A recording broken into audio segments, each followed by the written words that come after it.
Ya está el curubito, quiero más.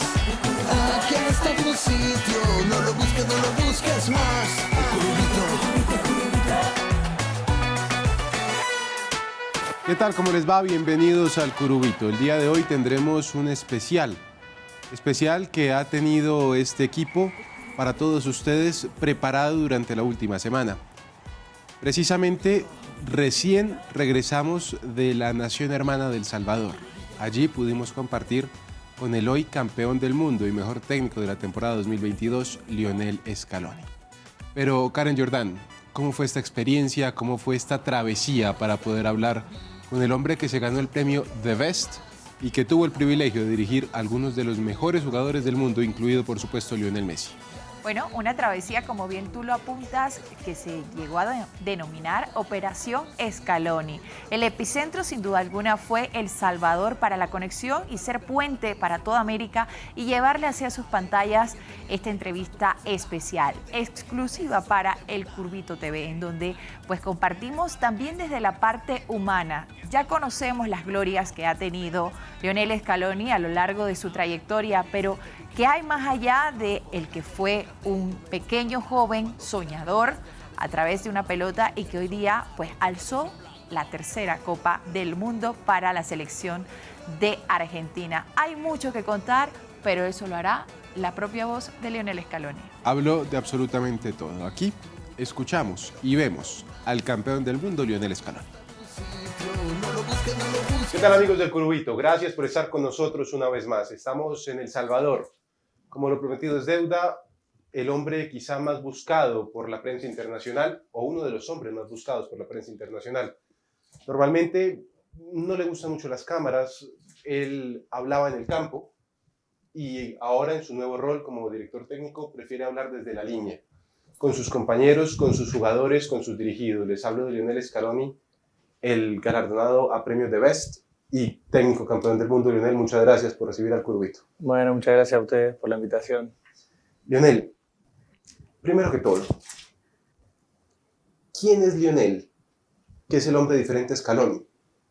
Porque en casa lo vemos en televisión con sus gestos, sus ademanes al lado de la línea de juego, pero seguro que en casa es otro hombre, es una persona distinta. No te creas, ¿eh?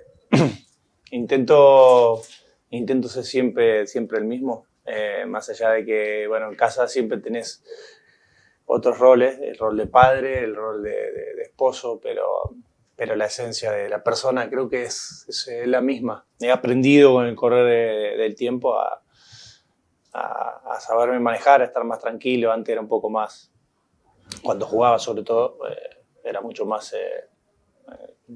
con mucho más punto honor, con ganas. Ahora aprendí más a tranquilizarme y a estar mucho más tiempo pensando, pero no difiere mucho de lo que se ve diariamente, ¿no? En los partidos o en los entrenamientos. ¿Es calmado entonces en casa? Sí. Bueno, hay algunos momentos que, repito, con los niños en casa no es fácil, pero lo que sí necesito estar haciendo cosas constantemente. No soy un tipo que me gusta estar sentado en el sofá, sino que me gusta hacer cosas. Eso sí que reconozco que ahí necesito hacer cosas. ¿Volvió a montar bicicleta? Sí, claro. Me he caído muchas veces, no solo esa. Qué bueno, que lo conocimos fue por esa. Claro, esa fue porque fue pública, pero hubo otras tantas que nadie se enteró y es un poco en lo que tiene andar en bici. A veces te caes y ya está. ¿Qué le gusta andar en bicicleta? Bueno, la bicicleta lo que tiene, primero que compites contra ti mismo, o sea, vas tú contra la cuesta que tenga, contra la fuerza que tenga, entonces está bueno. Y segundo, que tienes tiempo a pensar, a mirar paisajes, bueno, lo que sí está claro que necesitas tiempo para andar en bici, necesitas al menos una mañana para que te sea rentable, pero me gusta, es un deporte que lo empecé a practicar cuando dejé de jugar en el 2015, me empezó a atrapar y la verdad que me encanta. ¿Y qué recuerdos, ahora hablando un poco de memorias, te trae Pujato? Porque te converso un poco, yo soy del interior del país, Panamá, y siempre nos diferencian que los que somos del interior somos más arraigados a tradiciones, a cultura. ¿Qué te trae a ti la memoria hablar de Pujato para Lionel? Bueno, los recuerdos de la infancia que tengo siempre alrededor de una pelota. Desde que tenía 4 años que empecé a jugar en el equipo de mi pueblo, que mi papá era mi entrenador. Recuerdo eso, o sea, todo alrededor de una pelota de fútbol, en el baldío de casa, con los vecinos. Y bueno, fue la infancia que todos tuvimos. Al final yo creo que la vida del pueblo es un poco igual en todos los países, al final muy tranquila, rodeado de tus amigos, rodeado de la familia y con mucha más tranquilidad que las grandes ciudades. Yo cada vez que voy ahí me siento como que nunca me he ido, en la realidad, en mi lugar y es mi casa. De esos recuerdos con la pelota, porque dice usted desde que tengo uso de razón estoy con la pelota. Pero ¿cuál es el primero que tiene? O más bien, ¿cuál fue la primera pelota que le regalaron, de la cual se acuerda? No sé, a ver, no recuerdo la primera pelota, pero sí recuerdo que yo jugaba con nenes más grandes. Yo ya de chiquito, empezar con 4 años, jugaba con chicos de 5 o 6. Mi hermano, en este caso, que me llevaba 2 años, yo jugaba con ellos, con su categoría y no paraba de jugar. Los recuerdos son esos. Después ya cuando tenía 7 empezar a viajar a Newell's, a Rosario, que queda a 40 kilómetros de mi casa. Ir desde los 7 años todos los días a hacer 40 kilómetros. Bueno, eso era porque éramos apasionados del fútbol, mi papá también, mi hermano. Y son grandes recuerdos que tengo de los viajes. Lo hacíamos con otros compañeros del pueblo que también jugaban en Rosario. Después, bueno, por circunstancias de la vida, algunos nos siguieron, pero fue en una época tan linda que la recuerdo todavía. Y el Lionel Scaloni de hoy, ¿qué le diría a ese Lionel de Pujato, de que acabas de traer de memoria el primer contacto con la pelota? ¿Qué le diría ese Lionel de hoy? Yo creo que nada, al contrario, yo creo que tendríamos que aprender más de esa época que el de este. El de esa época pensaba en pasarla bien, divertirse y disfrutar de jugar al fútbol. La verdad que ahora en el fútbol que vivimos, en el mundo que vivimos, que la pelota, bueno, con los chicos sobre todo, queda a segundo plano, se piensa mucho más en otras cosas que en hacer jugar al nene realmente. En esa época lo único que hacíamos era jugar al fútbol y el entrenador de turno nos enseñaba a no cometer errores, pero jugando a la pelota. Y sin embargo ahora ha cambiado bastante. Entonces yo creo que tendríamos que aprender más el de esa época que el de esta. Campeón, ¿nos falta calle? ¿Le falta calle a los jugadores de hoy día? Porque, a ver, de repente en los 90 todavía podíamos salir al barrio a jugar con los compañeros, hacer paredes con los andenes. Ahora es mucho más difícil. Yo no sé si es falta de calle, lo que yo sí creo que ha cambiado mucho la metodología de entrenamiento, sobre todo con los nenes chiquitos. Antes, no sé, agarraba la pelota, pasabas a 5 y hacías el gol y estaba bien. Y ahora pasas a 5 y el entrenador te está diciendo que la pase, que la toque. Y estamos a lo mejor sacándole iniciativa al niño. Al final, si es bueno y tiene que pasarse a 5 y hacer el gol, que lo haga porque seguramente tenga un don. Y ahora estamos con la metodología de que la pase, que la toque el compañero, de que si ganas 4-0 a lo mejor no está bien visto. Y bueno, yo creo que el deporte, y sobre todo en los niños, va por otro lado, va por que la pase bien y corregirle realmente cosas que son importantes y no sacarle lo mejor que tiene, que en este caso si uno se pasa a 6 y hace un gol, dejarlo, que lo haga. El gol de Julián. Sí, que lo haga, Exacto. que lo haga seguro. Quería preguntarle, ¿en qué momento de esa infancia, que parece la infancia que todos quisiéramos, tranquila en el pueblo, dice usted, quiero ser futbolista, eso es lo mío? Bueno, a ver, desde que yo recuerdo que te decía de los 4 o 5 años, yo no tenía otra cosa en la cabeza de jugar al fútbol. No. ¿Era fútbol o fútbol? Sí, no tenía otra cosa. Nunca me puse a plantear y mal por mí de decir quiero ser veterinario, no, nunca se me pasó por la cabeza. Tenía claro que quería llegar y si no, intentarlo hasta que pueda, hasta el final, hasta que me diga, mira, no se puede o no diste la talla o lo que sea, pero lo importante es intentarlo. Yo siempre digo que al final, cuando diste el máximo, después si llegaste o te fue bien o te seleccionaron, perfecto, pero no te puedes quedar con que no lo intentaste. Bueno, yo era cabeza dura y siempre me gustó intentarlo y bueno, desde de esos 4 años que recuerdo, mi idea era el fútbol. Y hablando un poquito ya, pues entrando cuando llega esa etapa de jugador, pero haciendo un contraste ahora con director técnico, ¿con cuál te quedas? ¿Te quedas con el chico que amó la pelota en el campo o te quedas con el hombre que dirige a toda una selección? Que yo creo que es el mismo, porque la pasión por el fútbol es la misma, no cambia. O sea, la esencia de querer jugar a la pelota, de querer ganar, bueno, de los valores que hay que transmitir, yo creo que es un poco la misma. Lógicamente ahora, al estar al frente de un grupo, la responsabilidad es máxima, eres un poco el ejemplo del grupo, pero cuando a lo largo de tu carrera tuviste una manera de ser, no es difícil llevar a cabo eso, porque al final sigo siendo el mismo. Creo que la clave de todo eso es la pasión que uno tiene por el fútbol, las ganas y la sensación de que es algo que para nosotros es único. A mí, sinceramente, sin el fútbol yo no sé lo que hubiera hecho. No sé si está bien decirlo, pero es la realidad. Mi vida es en torno a una pelota. Llegó a Newell's muy joven. Llegué con 7 o 8. Sí. Y estuvo relativamente muy poco tiempo en Newell's también, ya de profesional. Sí, bueno, jugué hasta los 16, debuté en Primera División y en Primera División jugué un año. Por causas, bueno, discusiones con el presidente, me tuve que ir y jugué muy poco. Pero bueno, es el club que a mí me vio nacer, el club que me hizo y con unas divisiones inferiores muy buenas, una manera de entender el fútbol, lo que hablábamos antes, muy linda.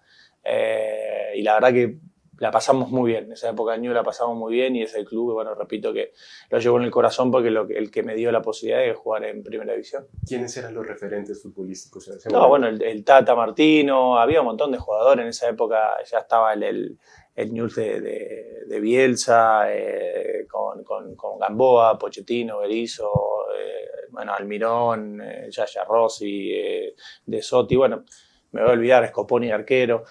Época gloriosa, yo tuve entrenador a Roca Alfaro, un gran tipo, además que fue un gran jugador, me dirigió, gente que te marca y bueno, en Newell's era muy casual ir a ver los entrenamientos de la primera porque entrenábamos todos muy cerca y la ilusión de llegar algún día ahí. De esa primera etapa de formación, ¿qué entrenador lo marcó?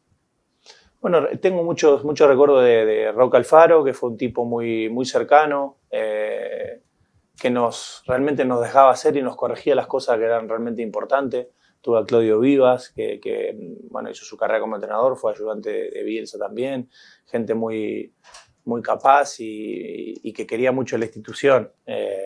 Se aprende de todo, pero yo creo que la metodología era más o menos la misma, jugar a la pelota, pasarla bien, divertirse, enseñar las cosas que realmente eran importantes. Al final, a esa edad lo más importante es que uno pueda expresar lo mejor que tiene y que las correcciones sean las que realmente valen la pena. Escucharte hablar de Newell's, pues por el paso, la huella que deja en ti, siendo tu primera casa, tu formación también, pero hablar del Deportivo La Coruña, para ellos un ídolo, capitán, un hombre que le dio muchos títulos, hablar del primero para la primera división en la liga. O sea, ¿qué significa para ti el Deportivo La Coruña? Bueno, como Newell's fue el club que me vio nacer y que me dio la posibilidad, el que realmente, primero que me abrió las puertas de Europa y el que me hizo ya como persona fue el Depor.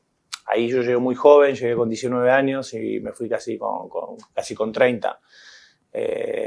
Bueno, además de deportivamente, que el club nos fue muy bien, que fueron los mejores años, la verdad que la ciudad... Nos trataron de una manera increíble, es una ciudad hermosa, con muchos argentinos, mucha gente que ha emigrado y viceversa, y la verdad que es un lugar increíble. Para un argentino, para jugar al fútbol es un lugar espectacular. Lo llevo en el corazón y siempre digo que me gustaría algún día volver al Depor a devolverle lo que realmente me dio o nos dio a nuestra familia, a mi hermano, que estuvimos viviendo juntos casi 9 años ahí y es un sitio realmente increíble para estar. ¿Qué tan fácil es la adaptación a un nuevo entorno yendo con el hermano? Mucho mejor. O sea, teníamos claro, mi papá tenía claro que o íbamos los dos o no íbamos ninguno. si no íbamos ¿Cómo, para otro cómo lado. eran esas conversaciones con los directivos? No, es que no había Que viene conversaciones. No vienen había, los no había. dos. Te quiere tal equipo, bueno, si llevan a Mauro, vamos, si no, vamos para otro lado. Y así era. Y bueno, tuvimos varias charlas con diferentes clubes, al final se hizo el Depor porque aceptaron y porque creo que era importante para la vida también. Yo era muy joven, 19 años, nunca me había ido de casa tanto tiempo, había estado solo un año y medio en Estudiante de La Plata, pero siempre con mi hermano. Entonces irse a otro país no era fácil. Y después en La Coruña decidimos por la lengua, el mismo idioma, ayudaba mucho. Claro. La verdad que la elección, bueno, hoy con el diario del lunes, como se dice, fue una elección muy acertada porque la verdad que la pasamos muy bien. Antes de volver a Europa, estuvo Malasia, porque son campeones del mundo. ¿Y qué equipo era ese? Sí, un equipazo que además de grandes jugadores éramos amigos, la pasábamos bien, un poco lo que decíamos antes, la pasábamos bien jugando al fútbol, a la pelota y hoy en día con mucho nos seguimos hablando. La verdad que es un equipo que quedará en la historia por la manera que ganó, porque muchos llegaron a niveles altísimos y porque representamos un poco la esencia del fútbol argentino. Y ganamos el campeonato del mundo que a priori era muy difícil, no habíamos empezado bien y bueno, había otros equipos favoritos y al final nos los terminamos llevando de una manera creo que merecida, pero bastante difícil. ¿Qué tan importante es conseguir ese tipo de victorias, ese tipo de títulos para consolidar la mentalidad ganadora del deportista? Bueno, yo no sé si a nivel juvenil es tan importante ganar títulos, sino lo más importante a lo mejor es formarlo, explicarle lo que uno quiere para cuando tenga que llegar a la selección mayor. Lógico, si ganás siempre se magnifica todo, pero a nivel de crecimiento no creo que sea importante ganar el título. Ha habido otras selecciones que no han ganado y que han sacado grandes jugadores, entonces creo que lo más importante es saber el camino de por qué esos chicos juegan de esa manera y qué se tiene en vista. ¿Qué consideras que hoy el juvenil le está costando, a diferencia de años atrás, al futbolista? ¿O todo lo contrario, le está haciendo mucho más fácil el fútbol al juvenil que está escalando? Bueno, ahora hay mucha más facilidad de entrenamiento, las canchas son mejores, antes a lo mejor entrenabas en una cancha diferente, ahora los clubes están mucho más preparados. Pero sí que echo de menos yo lo que te decía antes, que el jugador, sobre todo de 10, 11, 12 años, sepa o haga lo que realmente sepa y no estar pensando más en la pelota parada, en hacer una jugada preparada. A esas edades me parece que a lo mejor no es adecuado y ya tendrán tiempo de trabajar esas cosas. Pero en cierto modo en algunas cosas se ha mejorado el hecho de tener muchas más herramientas. Los clubes están mucho más preparados, pero la iniciativa del jugador creo que eso se está perdiendo y a mí me gustaría que al jugador lo dejen hacer a esas edades. Hoy estamos en un país centroamericano, una región que también respira, sueña con títulos en fútbol, pero ¿qué le hace falta al área, a nuestro sector centroamericano, para poder alcanzar un nivel que siempre se ve aspiracional como una selección de Argentina? Bueno, no digo que si le hace falta algo. Yo creo que el fruto de todo es trabajar la base. O sea, no hay duda de que todo se empieza de abajo. Es muy difícil que si no tenés base lleguen los jugadores a jugar en grandes niveles. Es muy difícil. Como aprendés inglés cuando sos chiquito y te es más fácil, al fútbol también. Cuando empezás de chiquito es mucho más fácil saber y llegar. Entonces es clave que del fútbol base se sepa lo que se quiere, de hacia dónde se va y que sean formadores. Al final los chicos, los entrenadores, sobre todo los formadores, son válidos para eso. Yo en mi caso no serviría para entrenar a chicos de edades pequeñas porque siento de que tengo en la cabeza otras cosas. Entonces el formador tiene que llevarlo adentro. Y el fútbol base seguramente con el correr del tiempo se llegue a tener buena selección, buena manera de jugar, una buena cultura, porque al final en Latinoamérica el fútbol nos llevamos la sangre, entonces ya tenemos la pasión esa adentro, tenemos ganado algo falta que del fútbol base empiece todo y es ahí donde creo que radica todo. Campeón, hablaba de su llegada al Deportivo La Coruña. Y por tiempos nos damos cuenta que se enfrentaban a grandes equipos, grandiosos equipos, la primera versión de los Galácticos, de este siglo al menos. De esos enfrentamientos, ¿qué recuerda? Bueno, éramos un equipo nosotros de los mejores de esa época, competíamos de igual a igual con los grandes del mundo, no solo de España, sino en Champions hemos llegado muchas veces a las instancias finales, unas semifinales, 2 cuartos de final, muy cerquita para ser campeones de Europa. No se nos dio porque creo que a veces el fútbol necesita esa cuota de suerte, pero los recuerdos son los mejores. Ganamos en casi todos los estadios de los grandes, en Manchester, en Múnich, en Milán, en Torino, en Madrid, en Barcelona. Ganamos en casi todo, con el Arsenal. Donde íbamos a jugar siempre dejábamos algo y achaco y echo de menos que no hayamos podido ganar a nivel europeo algo. Ese equipo lo merecía, porque tuvimos años muy buenos, pero dejamos un legado no solo para la ciudad, sino el fútbol español. De esa época estaba mucho con el Depor, era el segundo equipo de muchos, y bueno, al final lo pasamos bien, pero podríamos haber ganado más. Como jugador, ¿Scaloni era férreo? ¿Era fuerte? ¿Era rígido? ¿Cómo era Scaloni como jugador? No, es un guerrero, ¿no? A ver, cuando estás en juveniles te pensás que sos muy bueno porque siempre, bueno, estás en otras categorías y tal, pero después cuando vas llegando a la selección juvenil o a equipos más grandes te das cuenta que al final sos uno más y tenés que pico y pala y trabajar porque si no te puedes quedar afuera. Entonces me di cuenta de que había que resetearse. Yo cuando fuimos a España, la posición que yo jugaba casi no existía, yo jugaba un interior y en España mucho no se utilizaba. Me tuve que reconvertir primero a extremo y no era lo mío, después terminé jugando de lateral porque sabía que no, a lo mejor no tenía cabida en otros puestos en el que yo estaba, en el que yo jugaba. Pero bueno, me supe adaptar a lo que necesitaba el equipo en cada momento y siempre anteponiendo el grupo al interés personal.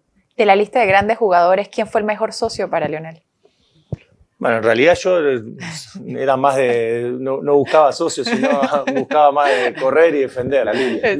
Sí, pero he jugado con grandes jugadores, con la selección argentina, con grandísimos, con los mejores diría. He jugado con Leo, he jugado con Riquelme, con Aimar, me voy a olvidar de muchos. Y en España he jugado con Jalmiño, con Valerón, con Diego Tristán, con Macay, con Fran, grandes jugadores Mauro Silva. No me atrevería a decir lo que sí, aprendí de todos y sobre todo que valoro las grandes personas que cuanto más alto juegan, mejores son. Ahora, no puede recordar la gran cantidad de grandes jugadores, pero ¿a cuál le costó marcar? Que dice, qué pesadilla marcar a este. Bueno, a mí me costaba mucho los que eran rápidos. Yo tampoco era muy rápido y entonces todos los que eran veloces, en este caso Overmars, recuerdo que lo sufrí un montón. Bueno, he jugado contra Figo, contra grandes jugadores, pero el que era rápido particularmente a mí se me complicaba. Gervinho, que jugaba en la Roma cuando fui a Italia. Difícil de marcar porque al final la velocidad es un tema que por más que quieras y la tira larga no llegas a agarrarlo. Entonces, bueno, era un tema que siempre se me complicaba. Hasta aquí la primera parte de esta entrevista exclusiva que tuvo el equipo del Curubito con el técnico campeón del mundo Lionel Scaloni. Al regreso, más historias y más de Scaloni. El Curubito.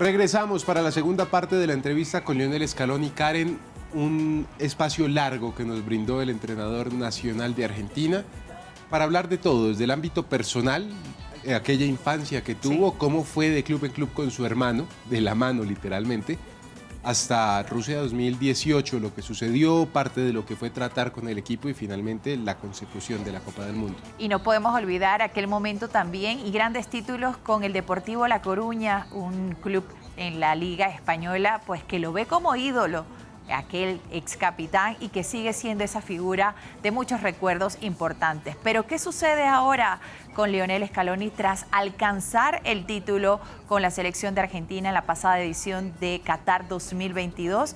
Hay mucho más que contarle aquí en este especial de Operación Scaloni.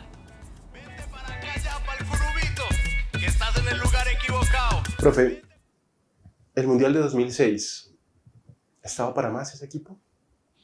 Sí, bueno, pero los mundiales tienen eso. Al final a veces no lo gana el mejor, no lo gana el favorito. En ese mundial seguramente Argentina nos volvimos sin perder un partido. Merecíamos mucho más. De hecho, el partido que perdimos a penales con Alemania, en el minuto 81 ellos nos empatan inmerecidamente y al final después te quedas afuera sin perder. Ese equipo no perdió, sí. Quedó afuera sin perder un partido. Una lástima, porque además de un gran equipo, teníamos un grupo humano increíble y nos volvimos a casa. Pero quedó algo lindo, sabiendo que dimos todo, que por circunstancias que tiene el fútbol, hay veces que no ganás, pero sí que de verdad que quedamos con una sensación agridulce, negativa porque quedamos eliminados, pero sabiendo que habíamos dejado todo. Ya en ese entonces se le notaba a Messi lo que iba a hacer. Sí, era muy joven. Era chiquito, era más chiquito del plantel. Sí, era muy joven, pero bueno, ya estaba jugando en el Barcelona y ya se veía de lo que era capaz. ¿Y cómo le fue con Peckerman? Un tipo que en Sudamérica, en América, pues a ver, lo queremos mucho. En Colombia tenemos una muy buena impresión de él. Pero ¿cómo era él como entrenador? ¿Algo le quedó? Un entrenador muy simple, pero que muy claro. Entonces, cuando sos claro, al final creo que eso es lo mejor que le puede pasar a un futbolista.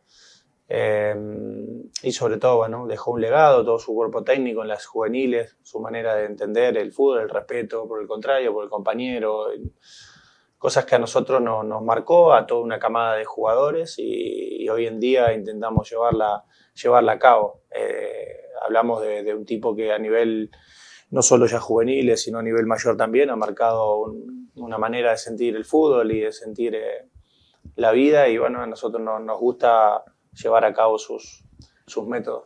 Campeón, ahora entrando un poquito más en la esencia de entrenador ya de la selección de Argentina, en sus inicios, ese contraste, esas fuerzas que se medían, en algún momento del camino hasta este trecho de ya saborear la victoria, ¿pensaste en desistir, en que este camino está muy fuerte, cargar la selección de Argentina ya de otro perfil como entrenador? ¿Llegó a pasar por la mente de Lionel Scaloni?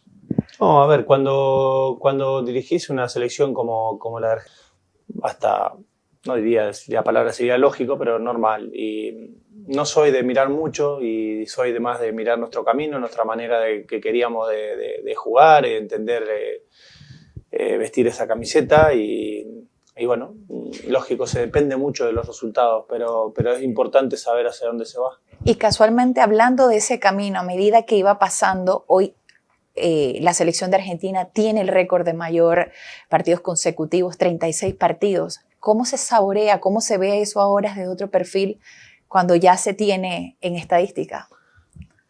Sinceramente nunca soy de estadística, me lo iban diciendo, pero no era importante. Al final las estadísticas están para romperla, en algún momento se rompe y en algún momento vendrá otro y nos pasará. Y al final las estadísticas son números y lo importante es lo que se quiere. Nosotros, más allá de que fueron tantos partidos, sentíamos de que la manera de jugar y de sentir, vestir esa camiseta era esta, era la única que entendíamos, brindarse al máximo y bueno, pase lo que pase, no nos iba a cambiar de opinión. Después el resultado sabemos que a veces no es el que uno pueda querer, pero no puede empañar todo el trabajo que uno quiere o que venía haciendo. ¿Cómo se logra desde el método unir a un equipo como la Unión Qatar?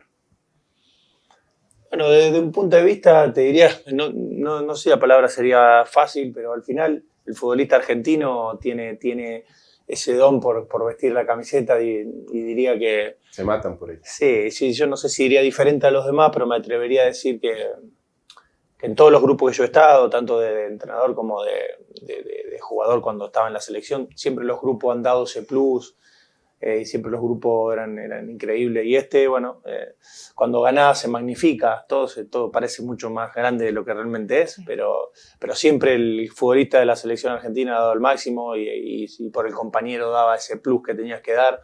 Y yo creo que eso siempre estuvo. Al haber ganado, uno piensa que es mucho más grande que antes, pero te aseguro que cada vez que he estado en un grupo, la adrenalina, la manera de sentir el fútbol es siempre la misma de ahora. ¿Cómo fue el insight de ese desarrollo desde el primer tropiezo? Porque no arranca bien, pero sabemos ya cómo es el final, un final feliz. Pero ¿cómo fue esa génesis desde el camerino para pasar cada partido? Porque todo partido, 1-1, es diferente al otro. Bueno, como te dije antes, al final llevábamos mucho sin perder, pero sabíamos que en algún momento podía pasar. Lo importante es cómo te levantás. Al final, el grupo, la fortaleza del grupo se ve en los momentos difíciles. Y en ese momento nosotros, a pesar de que el golpe fue duro, porque no esperás perder, sentíamos de que estábamos bien y que el equipo estaba. Bajo ningún concepto merecimos perder ese partido, pero el resultado estaba ahí y había que pasar páginas, no había que pensar mal en ese partido, porque no servía de nada. Entonces yo creo que la clave de todo era saber que había un respaldo de atrás de los últimos años y saber que no valía de nada pensar en ese partido porque venían otros dos muy duros.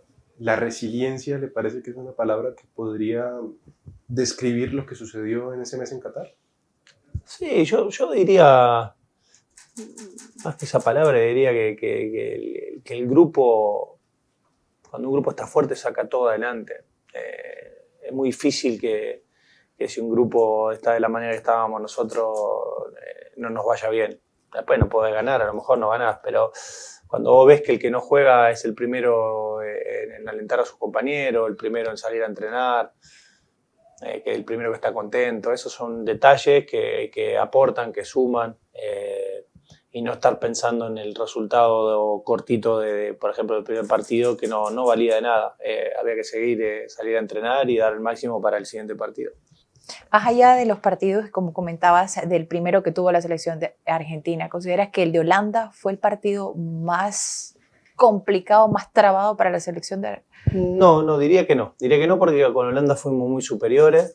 De hecho, creo que cuando metimos el 2-0 el partido estaba prácticamente sentenciado y el fútbol, bueno, está ya todo visto que puede cambiar en un minuto. Pero el partido salió perfecto como lo habíamos planteado y fuimos superior a ellos. Creo que aún después en la prórroga, cuando fuimos a la largue, fuimos superiores otra vez, tuvimos situaciones para ganarlo, o sea que diría que más allá del dramatismo, ese partido fue bastante completo. De ese mundial, además del título, por supuesto, ¿qué repetiría y qué quisiera cambiar? No, es que no cambiaría nada. Primero por cómo terminó y segundo porque creo que hicimos todo lo que realmente sentíamos que había que hacer. Cuando haces realmente lo que sentís y lo que pensás que el grupo y el equipo necesita, es difícil que quieras cambiar algo, porque después, bueno, el resultado, todo eso te puede engañar a la toma de decisiones, pero en este caso creo que hicimos lo que creíamos que tocaba. Después te puedes equivocar o no, pero lo importante es pensar que es lo mejor para el equipo, lo mejor para el grupo, y eso es lo que hicimos. Ya hemos hablado bastante de lo que ha sido lo más reciente, el sabor, la alegría, que todavía se sigue disfrutando esa tercera estrella para la selección de Argentina, no solamente para el nacional, sino para miles de fanáticos alrededor del mundo, pero también se da la alegría de conocer la renovación de Lionel Scaloni hasta el 2026. Ahora, ¿qué viene para Lionel Scaloni con Argentina? No, bueno, seguir. Que al final el fútbol y la vida es esto, es seguir continuamente mejorando, buscando jugadores, si son los mismos que nos sacaron campeón del mundo o otros, pero siempre dando la posibilidad de jugar y a los que realmente creamos que están mejor en cada convocatoria. Lógicamente en la selección argentina siempre hay jugadores que van saliendo, van jóvenes y bueno, le daremos la oportunidad si realmente creemos que la tienen que tener, pero está claro que hay que seguir y no dormirse. Viene un partido, el primero, después de toda esta celebración de la Copa del Mundo, iba a ser contra la selección de Panamá. Panamá ha tenido 2 oportunidades de enfrentarse a la selección de Argentina, no con victorias. La más reciente que hemos tenido en escenario fue Copa América Centenario en el 2016, ya donde un Leo Messi le hace un hat-trick a Panamá, pero ya esos jugadores, muchos, la columna vertebral en ese proceso de Rusia, pasan, ahora hay un nuevo proceso con Tomás Christensen. ¿Lionel Scaloni le ha dado seguimiento a esta selección de Panamá? Bueno, la conocemos porque casualmente jugaron contra Arabia, un partido amistoso, y estábamos ahí para verlo, o sea que ahora nos toca enfrentarlo. Es una buena selección, tiene jugadores físicos, tiene jugadores interesantes y que tendrá sus chances también de clasificar al Mundial. Creo que ahora con cómo está dada la situación de CONCACAF, con los clasificados para el Mundial, abre una buena oportunidad a todas las selecciones de ir al Mundial y me parece que, bueno, que no hay que confiarse, como siempre digo, y que bueno, el partido será difícil. Empezar las eliminatorias suramericanas, que son de las más duras del mundo, ¿se vuelve más duro siendo campeón? Bueno, siempre, ya cuando habíamos ganado la Copa América, ya no digo que notamos un cambio, pero al final la selección argentina siempre tiene que salir a ganar donde sea y que ser partícipe, tiene que en algún momento, bueno, saber que el rival juega, pero sí que estamos acostumbrados a competir todos los partidos y más allá de ser campeones o no, la manera de jugar será la misma. ¿Cuál es el estadio donde usted dice, no quiero ir a jugar allá? No, es que Sudamérica en todas.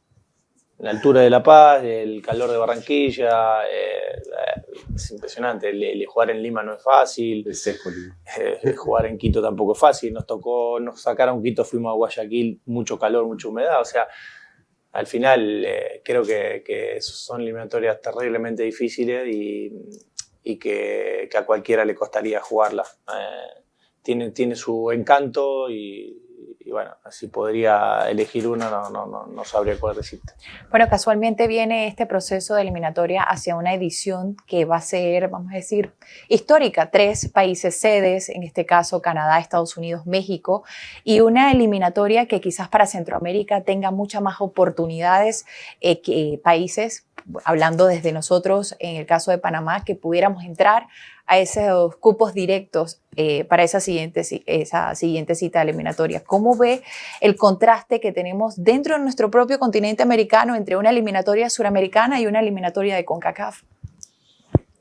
No, a ver, no veo tanta diferencia. A nivel de juego me parece que hemos jugado con Jamaica ahora antes del Mundial en Nueva York. Me pareció una selección muy competitiva y una selección muy difícil de batir, muy física. Y yo creo que lo hablábamos fuera de cámara, creo que estas selecciones tienen que creerse que pueden ir al Mundial, creerse que tienen potencial y que son buenas selecciones, porque al final cuando jugás partidos singulares, un partido amistoso o demuestran el poderío, hay que demostrarlo a través de toda la eliminatoria y ahí creo que es donde radica el verdadero problema, porque el nivel hay que mantenerlo durante tantos partidos de eliminatoria. Y creo que eso es la diferencia que puede llegar a haber, porque a partido único son selecciones difíciles de batir, Panamá o Jamaica o Costa Rica son selecciones fuertes y que a un partido te pueden complicar las cosas. Lo duro es mantener eliminatoria tras eliminatoria o jornada tras jornada. Quiero volver a algo que dijo al comienzo, y es de la labor de padre que está haciendo. Usted tiene sus 2 hijos pequeños, 11 y 6. Sí. ¿Qué tanto de ese padre que es con ellos es con sus jugadores? Y viceversa. Bueno, sí, a lo mejor soy más duro con mis hijos que con ellos, porque bueno, al final con tus hijos a veces te expresas de otra manera. Con los chicos, con los jugadores, intentamos... No sé si rol de padre, sino el rol de a través de la experiencia. Que puede ser un hermano mayor, más bien. Sí, de todo lo que se viene después de dejar de jugar, que al final es donde realmente le podemos dar mucho más ejemplos, porque nosotros ya estamos en esta situación y nos desviviríamos por estar en la de ellos, que es jugar adentro de una cancha de fútbol. De hecho, somos entrenadores porque ya no podemos jugar más. Entonces, de ese rol, del rol de que disfruten del camino, del proceso, que después de tantos años te vas a encontrar con amigos y te vas a acordar de lo que viviste en el tiempo en la selección. Y bueno, del lado humano estamos bastante cerca y creemos que es la manera de que ellos puedan expresarse y puedan dar lo mejor de sí.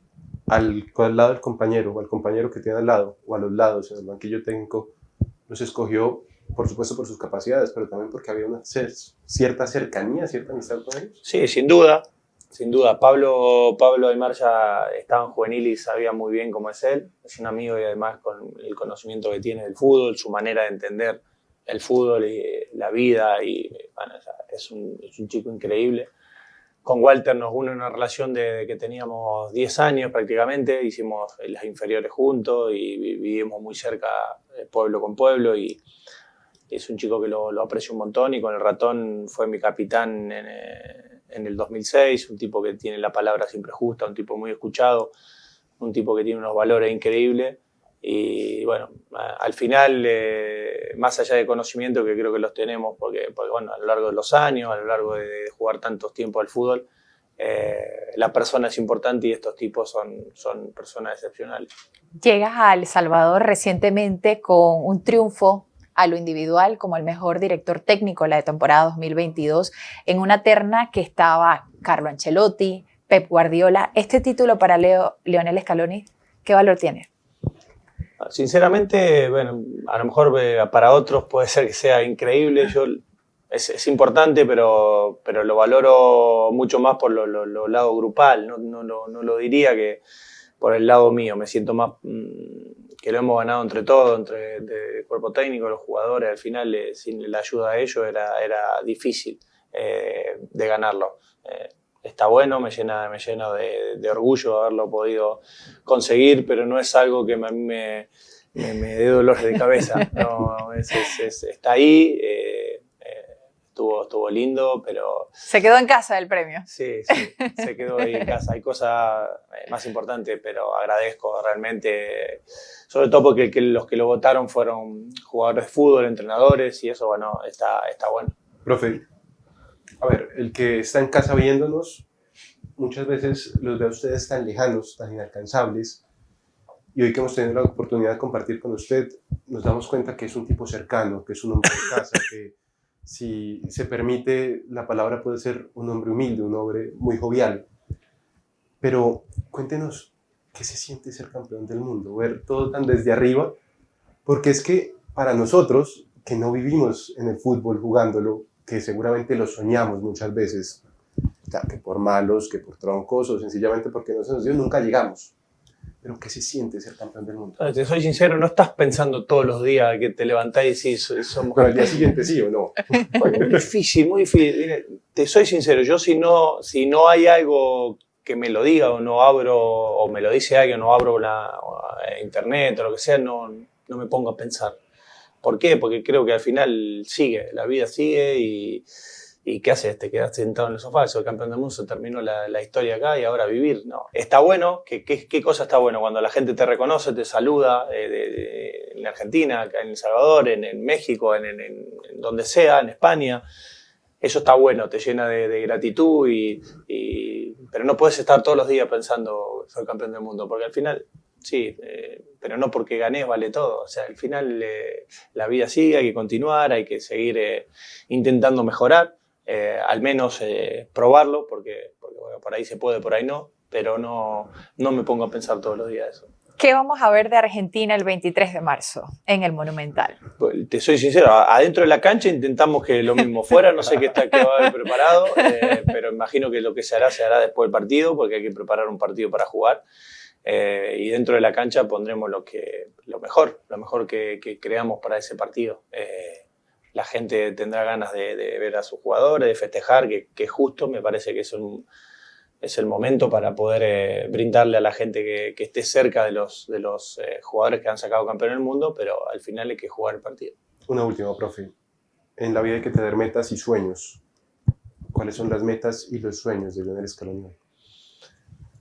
Bueno, seguir. No me pongo de quiero ganar tal cosa, o sea, es competir. El siguiente partido, intentar ganarlo, prepararlo de la mejor manera, decirle a los jugadores lo que creemos que tienen que hacer en cada partido. Las metas es corta, es ahí. No. De la misma manera que cuando 5 años atrás asumimos, no pensábamos en que íbamos a ser campeones del mundo. Sí pensábamos que el camino podía ser bueno. Ahora, a partir de ahora, pensamos lo mismo, seguir preparando los partidos de la mejor manera, brindarle la herramienta a los jugadores y a partir de ahí sabemos que la pelota a veces entra y a veces no, pero lo importante, como surgió estos 5 años, es el proceso, el camino para llegar al objetivo final, que es llegar al Mundial. Profe, de verdad que queremos... Somos fanáticos. Exacto. No tenemos la de Argentina, Bueno. pero tenemos la del Curubito. ¿Puedes Bueno. firmar, por favor? Sí, claro. Yo sé que han sido cientos las camisetas que Sí, firmó, no, pero No para tanta, nosotros no esto tanta, no tanta. es sumamente Este está nuevo. especial. Este sí es clean. Tira fuerte ahí. No son tantas. Acá. Ahí está. Señoras, señores, Lionel Scaloni, muchas gracias. Gracias. Aquí termina este especial de la Operación Scaloni. Karen, creo que ha sido una de las entrevistas, primero que todo, más apetecidas. Segundo, hay que agradecerle al técnico, a su familia, a su equipo de trabajo que ha permitido esto en El Salvador. Así es. Imagínese usted tener que ir hasta El Salvador para poder hablar con él. Y mira, la travesía la hace él estando en Francia, que aquí lo anunciábamos, que iba a estar pues a las puertas de poder alcanzar ese título de Ives. Lo alcanza en esa terna que compartía con Pep Guardiola y Carlos Ancelotti, alzándose con el título del mejor entrenador de la temporada 2022. Luego hace una escala en Cancún con su familia, su esposa, para despejarse un poco de todo lo que había vivido tras la celebración, tras pues todas las buenas memorias que traía este galardón individual. Y luego entonces llegaría esa oportunidad de todo el equipo del Curubito llegar hasta Cancún para llevarlo a El Salvador y poder compartir no solamente con el pueblo salvadoreño, sino con todo Centroamérica y América, ¿sí? Porque pudieron ver esta especial a través del Curubito TV. Una entrevista exclusiva del director técnico de la selección de Argentina, que para mí, en lo personal y profesional, no hay palabras para medir la grandeza de esta experiencia. Yo le voy a decir esto porque creo que me siento con la responsabilidad de decirle a nuestro público, de hablar un poco de Lionel Scaloni. Que muchas veces los vemos allá, tan lejanos, como tan grandes, tan en su mundo. Pero este es un tipo que nos demuestra que las grandes estrellas del mundo del fútbol también son personas, también sienten, le tiene pavor a los aviones, por ejemplo, le encanta la carne, le encanta la comida, come sin medirse prácticamente y además es un muy buen tipo, cercano, ameno, amable, pero no con nosotros, con todo el mundo, con absolutamente todo el mundo que se le acercaba a pedirle una foto, a pedirle un autógrafo, a pedirle un video o sencillamente a saludarle. Siempre estuvo dispuesto y él lo dice, realmente que no me cuesta, no me molesta y menos si es para los niños. Así que un tipazo Lionel Scaloni. Creo que esa es la definición, un tipazo de verdad que conocimos más allá de la carrera profesional, un gran ser humano. Sin lugar a dudas. Hasta aquí este especial del Curubito con la Operación Scaloni.